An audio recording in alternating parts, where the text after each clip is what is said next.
मोदी ने बिल्कुल सही गृह मंत्री रखा है अपनी सरकार में। लोकसभा और राज्यसभा में मानसून सत्र शुरू होने के पहले दिन से ही जिस तरह का हंगामा और बार बार लोकसभा और राज्यसभा स्थगित करने, विपक्षी नेताओं द्वारा विरोध प्रदर्शन करने का काम किया जा रहा था, ऐसे में पूर्व वित्त मंत्री और कांग्रेस नेता पी चिदम्बरम ने भी सैनिक गर्जना समाचार पत्र की टीम द्वारा मोदी सरकार से पूछे जाने वाले प्रश्न को दोहरा दिया। इन प्रश्नों को जब पूछा जा रहा था तो गृह मंत्री अमित शाह इन सभी प्रश्नों के जवाब बनाने में लगे हुए थे, जो आज मंगलवार 29 जुलाई 2025 को उन्होंने भारत सहित पूरे विश्व की जनता को पहलगाम हमले के आतंकवादियों और पहलगाम पर किए गए ऑपरेशन सिंदूर नाम के हमले को लेकर दिए। ऑपरेशन महादेव ठीक एक दिन पहले भारत के गृह मंत्री अमित शाह की लोकसभा में जवाब देने के पूर्व श्रीनगर में हुआ। इसकी सबसे बड़ी उपलब्धि ये बताई जा रही है कि पहलगाम हमले का मास्टरमाइंड सुलेमान उर्फ हासिम मूसा भी इस मुठभेड़ में मारा गया। अब ये भी विचारणीय प्रश्न है कि 22 अप्रैल से गायब पहलगाम हमले का मास्टरमाइंड अचानक से मोदी सरकार के गृह मंत्री अमित शाह की लोकसभा में पहलगाम हमले के आतंकवादियों के प्रश्नों के जवाब देने के 24 घंटे पहले 28 जुलाई को सामने आकर मारा गया, जबकि पूरे 3 महीने गुजर जाने के बाद भी ना ही पहलगाम हमले का एक भी आतंकवादी मारा गया था, ना ही पकड़ा गया था। यहाँ तक कि ये आतंकवादी पाकिस्तान से आए थे या नहीं, ये भी प्रश्न सैनिक गर्जना समाचार पत्र की टीम सहित कई लोग पूछने में लगे थे।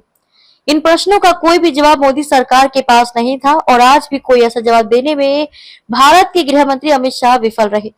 जिससे भारत सहित विश्व की जनता संतुष्ट होकर मोदी सरकार को इस मामले में निर्दोष साबित होने का फैसला दे सके।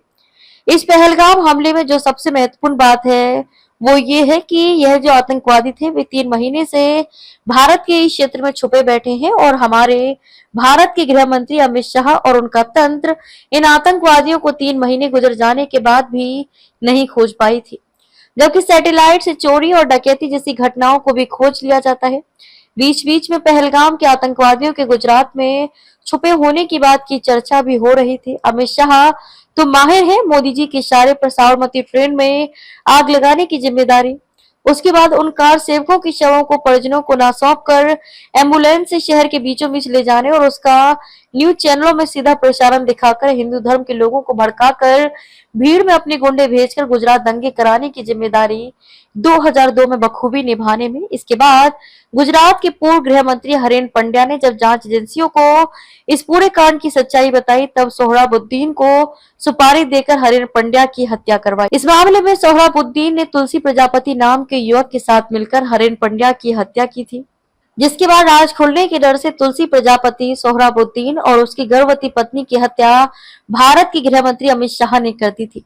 इसके बाद सोहराबुद्दीन केस की सुनवाई कर रहे जज लोया की भी हत्या गृह मंत्री अमित शाह ने कर दी थी। ये सब हत्याएं तो अमित शाह ने तब की थी जब वह गुजरात के गृह मंत्री थे, अब तो वह भारत के गृह मंत्री हैं। पहलगाम हमले में तो 26 हिंदुओं की ही मौत हुई है,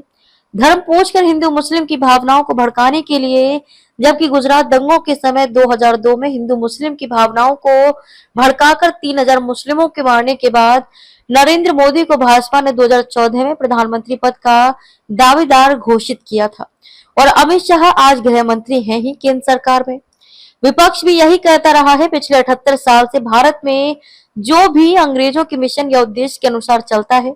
भारत में हिंदू मुस्लिम में फूट डालकर भारत की जनता को गुमराह करके पाकिस्तान से युद्ध करता है, ताकि भारत और पाकिस्तान की जनता कभी भारत पाकिस्तान के एक होने की बात ना करने लगे। उन पंडित जवाहरलाल नेहरू से लेकर नरेंद्र मोदी तक को भारत का प्रधानमंत्री और उनके सहयोगियों को केंद्र सरकार के महत्वपूर्ण पदों पर रखा जाता रहा है, जैसे भारत के गृह मंत्री अमित शाह को रखा गया है। Polygraph test, brain mapping test का सीधा प्रसारण जनता को दिखाकर भारत की सत्ता और विपक्ष के नेताओं की हकीकत बाहर लाई जा सकती है कि आज 2025 में भी वे जनता के लिए काम कर रहे हैं या ब्रिटेन के अंग्रेजों के लिए,